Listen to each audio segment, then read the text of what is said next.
reason that we're we're here talking about temperature today. It's one of these really fundamental exposures that we experience every day in our lives.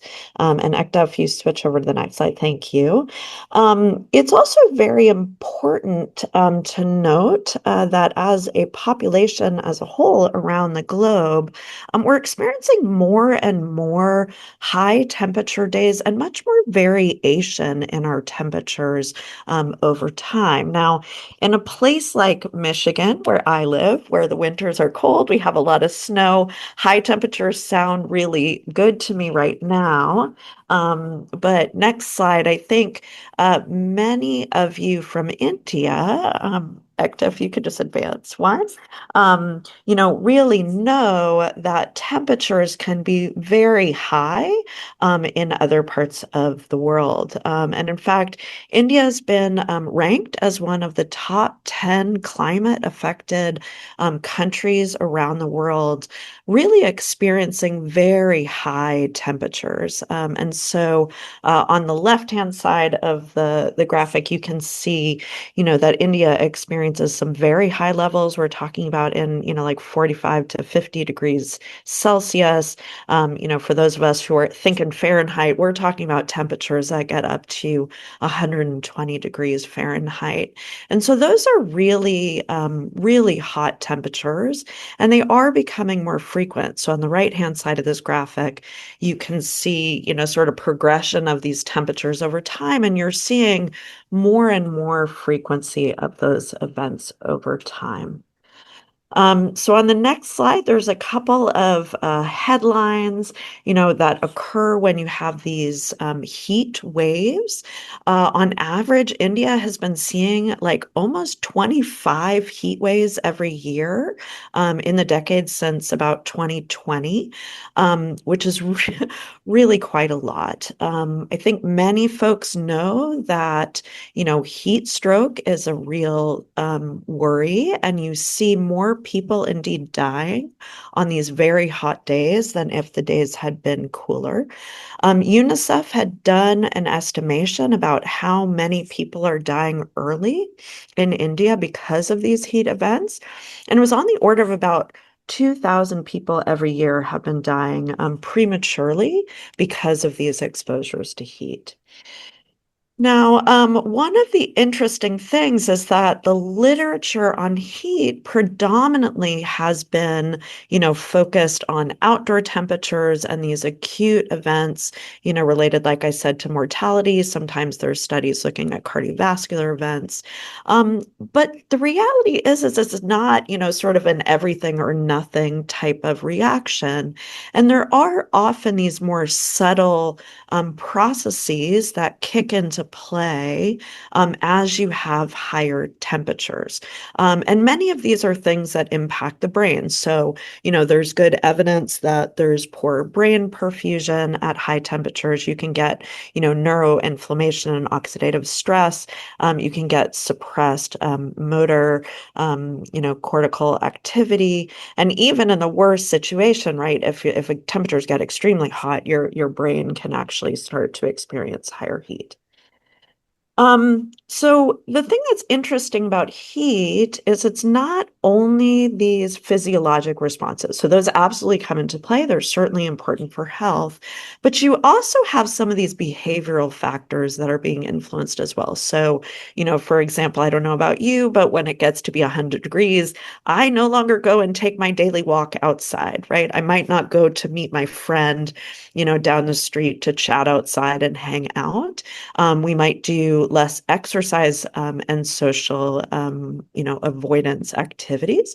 So those can have impacts on our brain. The other one that we're going to talk a lot about today is sleep disruptions, which I think, again, is a very intuitive response for many people on the call. If you think about it being extremely hot in your bedroom at night, right, you're likely to toss and turn. You're throwing off the covers. You can't fall asleep. And not so dissimilarly from cold. I mean, it feels a little different different. So when it's too cold in your room at night, right, maybe you have a little bit harder time falling asleep. Maybe you have disrupted sleep. You wake up in the middle of the night, you need to grab your covers, and that sleep quality is not as high as you might get under sort of optimal temperatures. The reason we're talking about sleep, as I'm sure folks on the call know, is that, sleep itself is a really critical, physiologic process that supports our memory, consolidation, our attention, and our overall brain health. And so disruptions in sleep, can really have short-term impacts in cognitive performance. And over the long term, if you keep having these disruptions, right, can actually lead to cognitive decline and dementia. So, it's not the same for everyone, right? As a group that's inherently interested in the health of older adults, we know that older adults are often more susceptible to insults, and the same is true for heat. There's some interesting ways in which that happens. So for many folks, as they age, they start to develop chronic illnesses. They might be on medications, and many of those medications can actually impair how the body responds to temperature and deals with its homeostasis. You can also have, these impacts. I talked a little bit about it before, but, your executive functioning can start to be impaired. And actually, if you have long-term impairment in executive function, so you have dementia or something like that, you might not actually be able to respond to the heat stress in a way that protects you. So you might not know, oh, it's a really hot day, I should drink extra water. And therefore, that stressor sort of compounds for you as a susceptible person. And again, we talked a little bit about the social isolation of perhaps not doing your exercise, and further hiding in your house. That's even worse for older adults who may already be pretty socially isolated and not have supports to help them during those events. It's also on a population level, this is a big deal for older adults. So globally, it's been estimated, it's almost 13 to 14 billion person days of heat waves are experienced by older adults, averaging about 14 heat wave days per person per year. So it is something that we really need to start thinking about more and more. And lucky for us, the LASI-DAD study was a really nice opportunity to do that. So on the next slide, we got very interested in thinking about these extreme temperatures or even just, how temperature impacts health on older adults in India. It's particularly interesting in this population because, one of the adaptations, of course, is having conditioned air. So, being able to cool yourself in buildings. But in India, as well as many other low and middle income countries, air conditioning is not a source of support that is common to everyone. And related to that, right, the outdoor temperatures that people generally study may be of importance, to people without air conditioner, because that does reflect, their experience more accurately. But some people who do have air conditioners, right, that might not be the right temperatures. And so thinking about how we might advance the field of study on temperature and cognition in general, on sleep, we got really excited to partner with LASI-DAD and employ some indoor sensors as part of the monitoring campaign.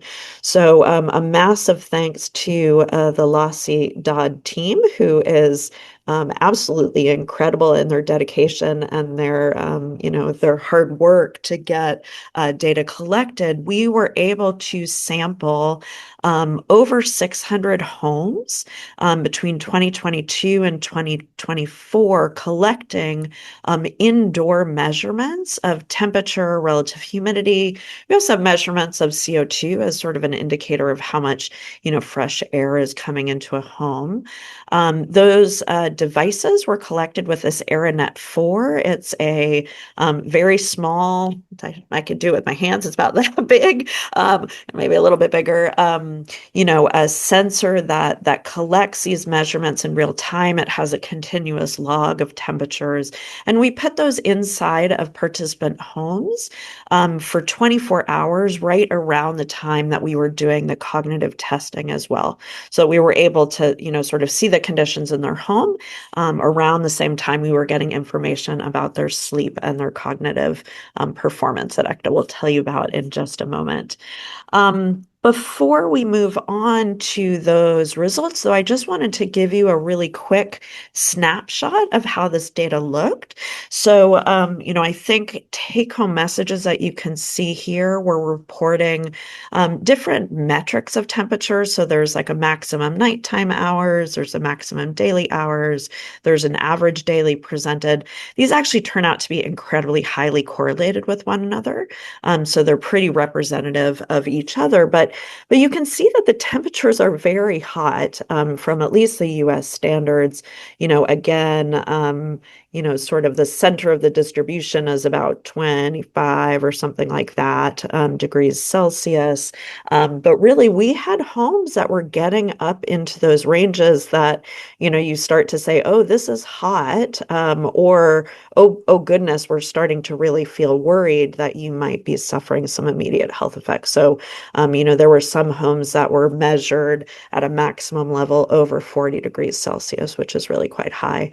But there is the range of exposures that does give us the opportunity to study the impacts of these indoor temperature exposures on health. And with that, I will kick it over to Ekta, who has the really exciting component of the project and telling you a bit about what we found. Yeah, I hope everyone is able to hear me. Thank you, Sarah, for setting the stage. And hi, everyone. I will take over from here. So we were interested in examining whether exposure to higher indoor temperatures is associated with poor cognitive performance. And as Sarah has already mentioned, how indoor temperature was measured in LASI-DAD, and I will now go over the remaining analysis. So, to examine how temperature relates to cognitive performance, we linked our exposure data with cognitive test results collected at the same time. We use statistically harmonized cognitive function scores, which were developed by Dr. Aldrin Rose and his colleagues. For more details on cognitive function score and their assessment, there is a webinar explaining all the process to assess these cognitive factor scores in LASIDAR. It is available on Gateway to Global Aging website. You can have a look at that. So we conducted statistical modeling to account for the fact that multiple other risk factors for poor cognition may track with indoor temperatures and thus confound our association. We specifically looked at demographics, which included age, gender, caste, marital status. And also, we have considered socioeconomic risk factors, including education, literacy, household per capita consumption. We have also considered location related risk variables, including urbanicity, which has rural urban settings. We also have climate zones developed based on Conant's methodology. Based on that, we have 5 categories for climate zones, such as arid, humid subtropical, semi-arid, tropical wet and dry. Not only that, we have also included environmental risk factors such as relative humidity in the home, which were also measured using ARANET 4 sensors. We have outer solar radiation also. Not only these risk factors, we have made some additional adjustments using year of the survey variable and also considering holidays within 7 days before and after the interview dates. As what was really a pilot study of an indoor temperature device, we did not test all of the LASI-DAD sample, but rather tested about 600 homes. We investigated these associations among a subset of LASI-DAD who had an average, the subset was around 558, and the population showed an overall average age of 73 years. 37% of the population were in the literate category, 55% were females, and then 29% of the population belonged to urban settings. If I direct your attention to this graphic, we see a really compelling linear response between higher temperatures and poor cognitive performance. You can see how steep and linear the association is. Moving on to the next part, since we have found these interesting associations of indoor temperature on cognition, we became interested in sleep. And therefore, in AIM 2, we estimate whether indoor temperatures influence sleep quality. So, sleep quality in our study was self-reported through questionnaires. Responses were ranged from very good sleep quality to very poor, which was then recoded into a binary variable. Here, the good sleep was reported for around 76% of the participants.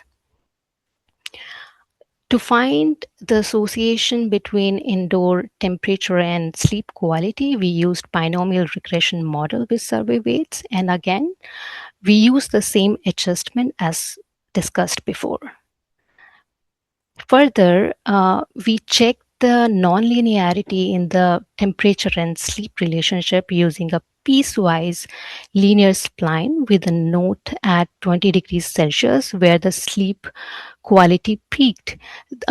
This threshold was selected based on the exploratory examination of the data. And you would see that indoor temperatures associated with greater odds of poor sleep mostly observed above 20 degrees Celsius. And after observing these relationships of indoor temperatures on cognitive performance and also with sleep quality, we were interested to examine whether sleep mediates this association between exposure and health outcome. So, but the underlying hypothesis of this approach was that extreme indoor temperature could disrupt sleep, and then poor sleep may in turn place physiological stress on the brain by limiting maybe neural recovery or increasing fatigue. Over the time, this could lead to declines in cognitive performance among older adults. And to investigate this pathway, we applied causal mediation analysis based on the methodology by Wondervili. This method allows us to examine whether sleep explains the part of relationship between indoor temperature and cognitive performance by decomposing the total effect of this association into natural direct effect as well as in natural indirect effect. And this is the portion we will be focusing on for the mediation analysis, which defines the effect that is operated through sleep. So putting everything together, we found suggestive evidence of a lower score of cognitive performance with the higher indoor temperatures. Further, we found lower probabilities of good sleep for every IQR above and below 20 degrees Celsius, which was the threshold we made, I explained earlier as well. And we also found that sleep linked to poor cognition. Here, sleep quality, especially the good sleep, showed a weak positive association with cognitive performance. And our causal mediation analysis suggested that sleep quality is a weak mediator of the relationship between elevated indoor temperature and lower cognitive performance. Also, sleep mediated only 11% of the observed association between this exposure and outcome. This could suggest there may be biological mechanisms, some other mechanisms at play. And later, we also conducted sensitivity analysis to assess how the results change when using different temperature exposure metrics. When using, uh, can you? I think you're able to see my cursor. So when using minimum indoor temperature, the association appeared weaker, whereas the effect increased when we used maximum temperature. And for the nighttime mean temperature, the estimates showed slight changes. Here, you would see somewhat similar or slight changes in the prevalence ratios for good sleeper, IQ are below and above 20 degrees Celsius. In addition, we performed further adjustments for potential confounders, for example, season, age square, and housing material. So, after adjusting for these additional um, confounders, we saw that with season, the effect was increased, and in case of sleep quality, it was more or less similar. For age square and housing material, the effects were almost same, and same is the case with the sleep condition. However, you would see an increase in the prevalence ratio of good sleep per IQR when below 20 degrees Celsius.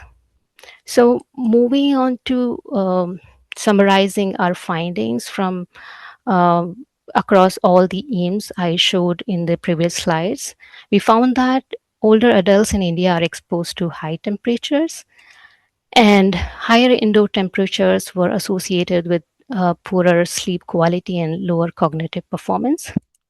While good sleep was weakly associated with higher cognitive performance, sleep only mediated 11% of the relationship between exposure and outcome. Our pilot findings suggest that mitigating indoor heat exposures may promote sleep and cognitive health in aging populations. And our study has multiple strengths. We have an unique data source of indoor temperatures and very detailed cognitive testing in an LMIC setting like India.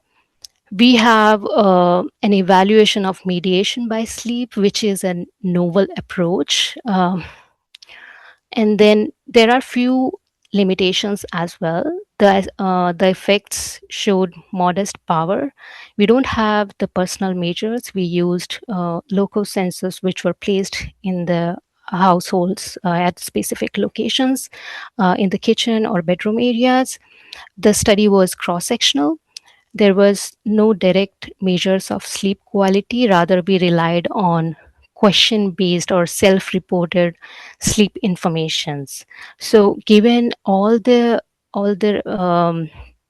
research and the outcomes from our current study, we wanted to expand our research in wave 3 and replicate the strategy with a larger sample and concurrently measure physical activity with actigraphy and social interaction data via AI to look at other mediated paths. We also want to collect skin temperature data to make tighter connection to biology. And finally, I would like to acknowledge the fundings from NIE, Gate Ventures, and Pride Focus Foundation. I would also like to acknowledge and thank all the collaborators and colleagues. Lastly, thanks to all the collaborating institutes, study participants, and all the field staff of the study without whom we could not have conducted this research. Thank you.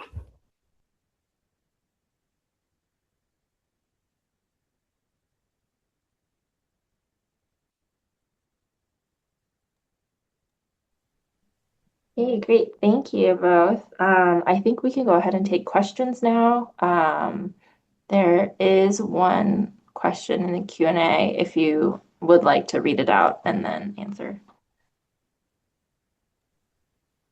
Ekta, do you want to take this one or do you want me to answer it? I can I I can you can say read the it. Yeah, I'll read let it. me. Um, Okay. okay.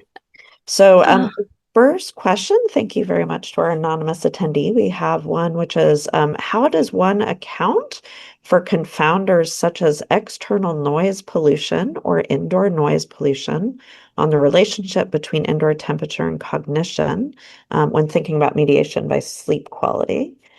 Uh, I think that's a very good question, but I'm not an expertise on noise. And Sarah, you're working on noise data, and I yeah. do feel uh, for cognition related studies, there should be some consideration, including noise exposure. I think you can expand more answering this Yeah.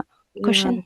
So it's a very interesting question. I think what it comes down to, I mean, we unfortunately don't have noise data right now, either indoor or outdoor that we could directly adjust.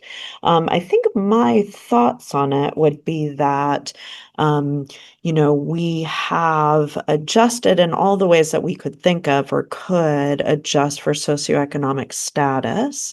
And so we tried to remove the linkage between or potential linkage between indoor temperature and noise, via socioeconomic patterning. And then I wouldn't expect outdoor, temperature on the day of an event, to track with indoor noise levels necessarily, other than perhaps, across people as opposed to like day by day. I'm not sure that the noise would go up on a hotter day. But it is a possible source of confounding because we don't have data to explicitly just on it. So it is a very good question.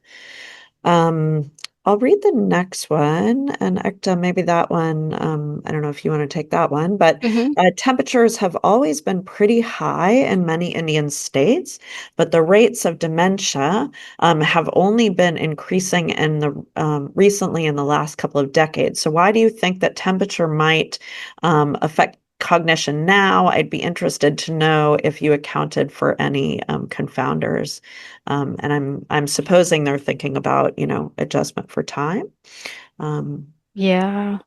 And I think it's more about reporting of dementia and the concern over heat nowadays. Like earlier, it was mostly on air pollution. Now, given this scenario and high temperatures in India, the focus has been a slight shifted to heat.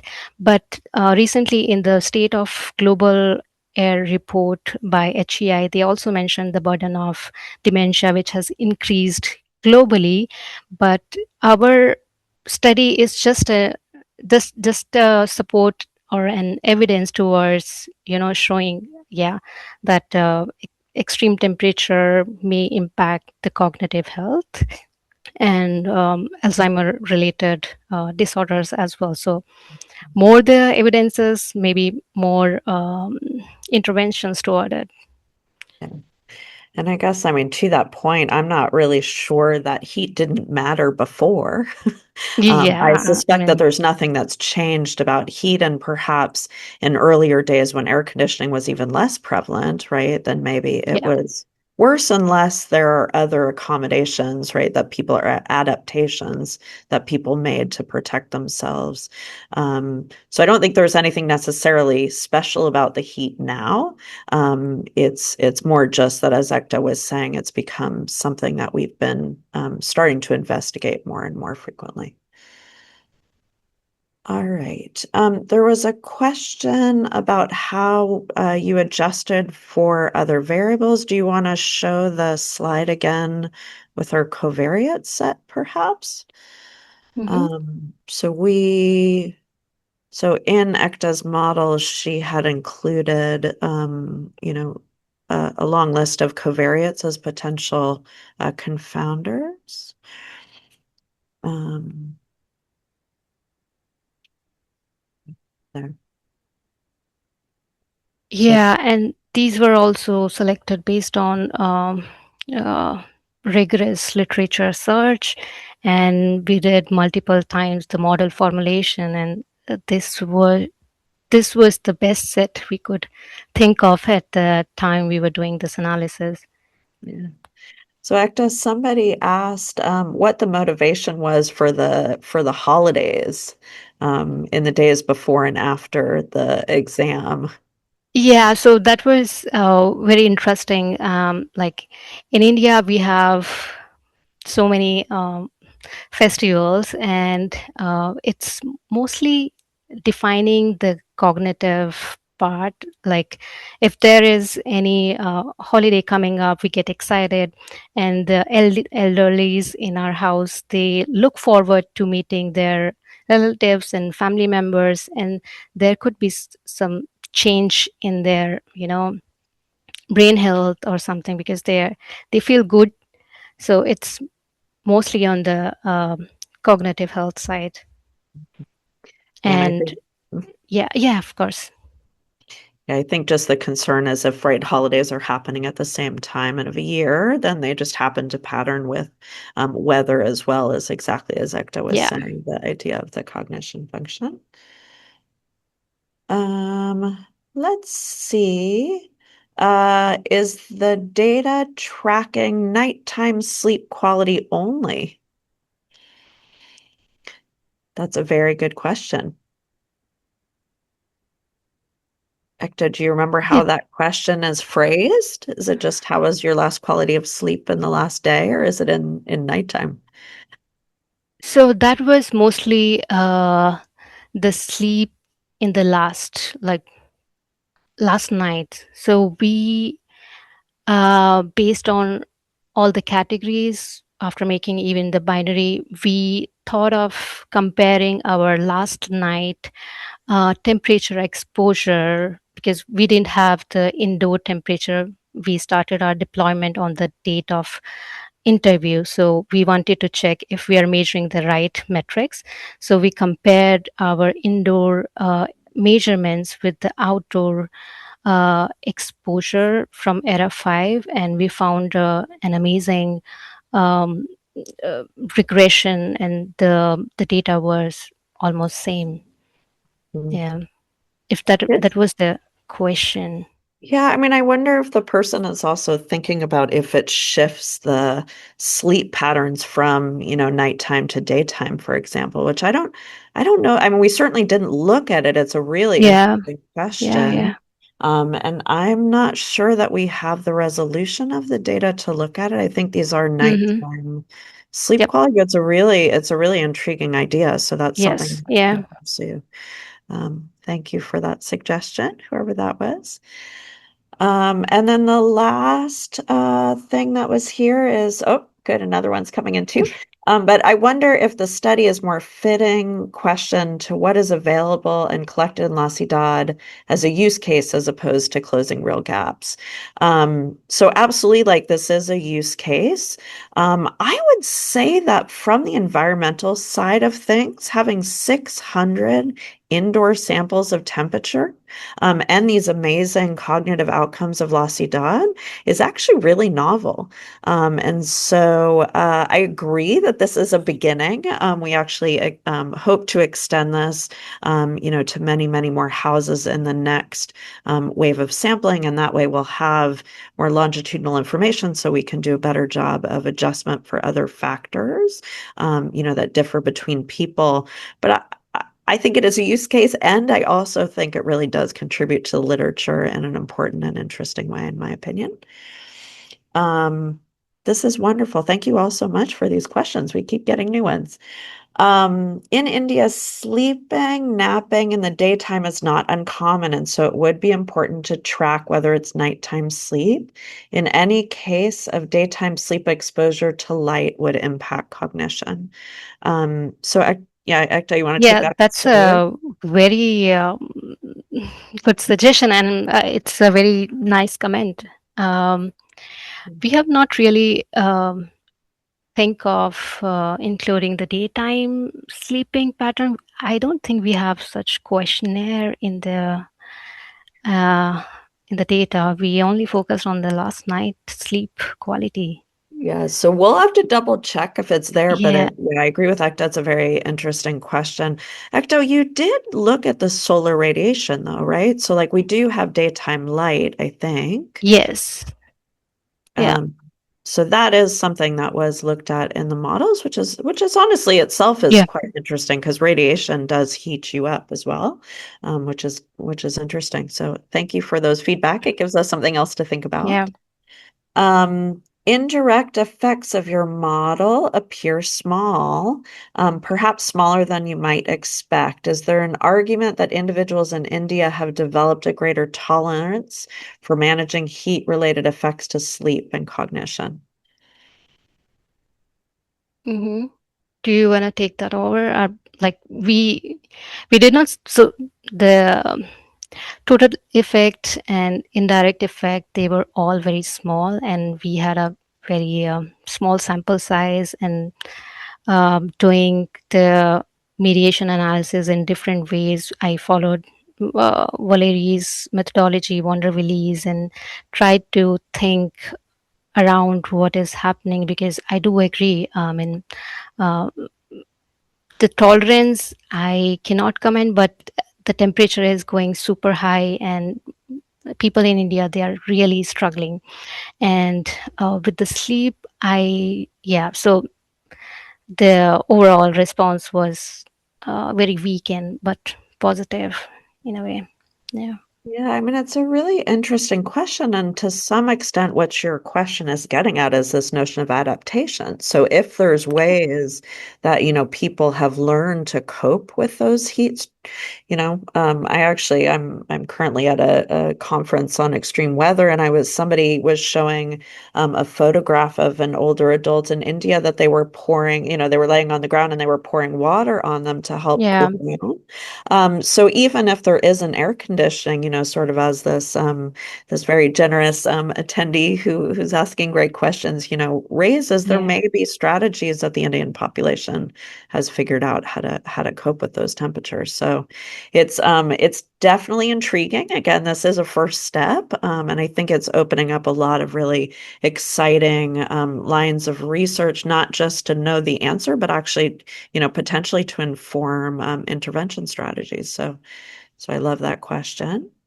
Um, let's see. Have you thought about other confounders like household size? I really like your novel approach and strongly motivated question. Thank you. Oh, we appreciate that part. Yeah. Um, Yeah.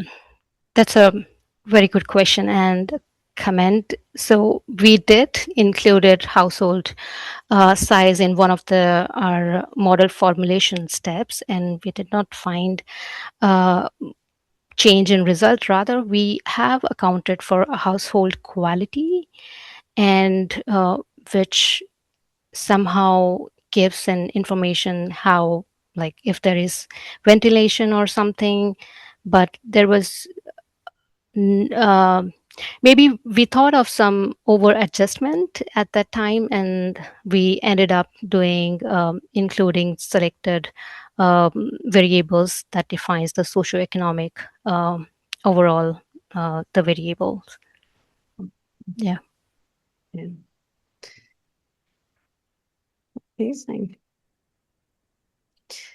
We're so grateful to all of the really, really interesting and clever feedback. If anyone has any other questions, we're very open. You can feel free to email me or Ekta. Uh, and Sarah, anything else we have to do? No, I just wanted to say thank you again to you, Sarah and Ekta, for your great presentation, and then thank you to everyone else for attending and asking such engaging questions. The recording and slides from today's webinar will be made available on the Gateway to Global Aging website very shortly.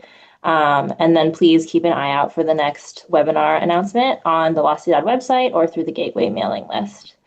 So thank you and have a great day, Thank you everyone. so much, everyone. Bye. You.